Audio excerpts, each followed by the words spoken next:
Hello, everyone. Welcome to the Newsbrowse News broadcast. CBS News reports that the Trump administration is doubling down on efforts to resettle white Afrikaners from South Africa as refugees in the U.S., proposing to increase the government's refugee cap from 7,500 to 17,500 to accommodate an additional 10,000 Afrikaners. The State Department cites an emergency refugee situation due to escalating hostility, including critical statements by politicians and a raid on a U.S. refugee processing center.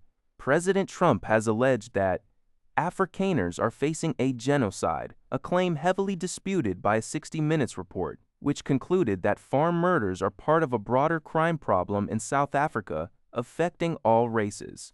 The South African government also denies persecuting this ethnic minority. The proposed admission of 10,000 additional Afrikaners is estimated to cost around $100 million. This proposal requires formal presidential approval, though consultation with Congress is historically a formality. According to Al Jazeera, Qatar's foreign ministry has indicated that more time is required to advance negotiations between the United States and Iran. This statement comes in the wake of comments by U.S. President Donald Trump, who revealed that several Gulf countries had requested he suspend further attacks as indirect peace talks were underway. The situation underscores the complex diplomatic efforts in the region aimed at de-escalating tensions between Washington and Tehran. Qatar, known for its mediating role, emphasizes the necessity of patience and continued dialogue to achieve a peaceful resolution. CNA reports that Singapore will contribute $12 million for succeeding back. That for if tis and Dido Sol Gone, the Coalition for Epidemic Preparedness Innovations. 12 words, Tazagep, Sik Yis, DB, the Sounder, for the period of 2027 to 2030. This pledge continues Singapore's partnership with CEPI, which began in 2020 with an initial US $15 million contribution in 2022. The funds will support CEPI's mission to accelerate the development of vaccines and other countermeasures against epidemic and pandemic threats, particularly its 100 Days mission aimed at rapidly developing safe, effective, and accessible vaccines. Health Minister Ong Ye Kung emphasized the importance of this mission, noting its reliance on global networks of laboratories, manufacturers, researchers, and regulators to lay groundwork for future pandemics. CEPI acknowledged Singapore's innovation, manufacturing capabilities, and regional reach as vital to global health security.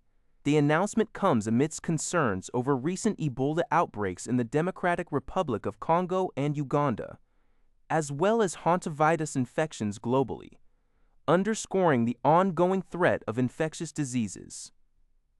Additionally, Minister Ong signed memorandums of understanding with the Philippines and Finland to enhance health cooperation in various areas.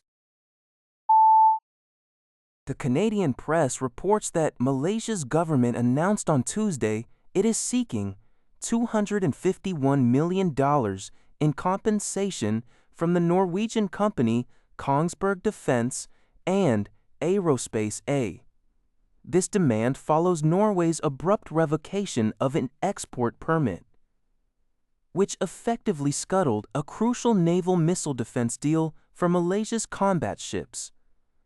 Defense Minister Mohammed Khalid Nordin stated that the claim includes both direct and substantial indirect costs.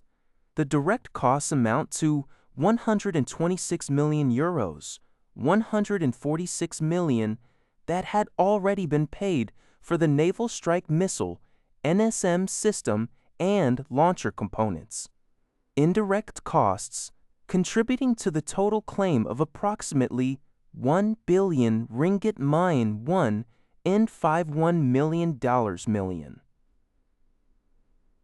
Involve expenses for removing already installed missile mounting systems and integrating replacement solutions on the Navy's vessels. Malaysia had inked the deal for the NSM anti-ship missile system in 2018 as part of its broader naval modernization program. Minister Nording criticized Norway's action as a serious breach of trust, warning it could undermine confidence in international defense procurement agreements. Norway's foreign ministry declined to comment on individual cases due to confidentiality obligations. CEPI reported that Jonathan Andic, the 43-year-old son of Spanish fashion tycoon and mango brand founder Isak Andic, was arrested in Catalonia, Spain, on May 19, 2026. He is being questioned in connection with his father's death in December 2024. Isak Andic, 71, died after falling approximately 110 a brandiani during a hiking trip in the Montserrat Mountains near Barcelona. Initially, the death was treated as an accident, but police later reopened the investigation, leading to Jonathan's arrest. Jonathan Andic, who serves as vice chair of Mango's board since his father's passing, has denied responsibility for his father's death. A family spokesperson confirmed his questioning and stated that the family's cooperation with authorities has been and will remain total, expressing confidence in Jonathan's innocence. Isak Andic, born in Istanbul, Turkey, founded Mango in 1984 and built it into a global brand with nearly 3,000 outlets in 120 countries, with a net worth of $4.5 billion at the time of his death. That's all for this video. Thank you for watching. See you in the next video.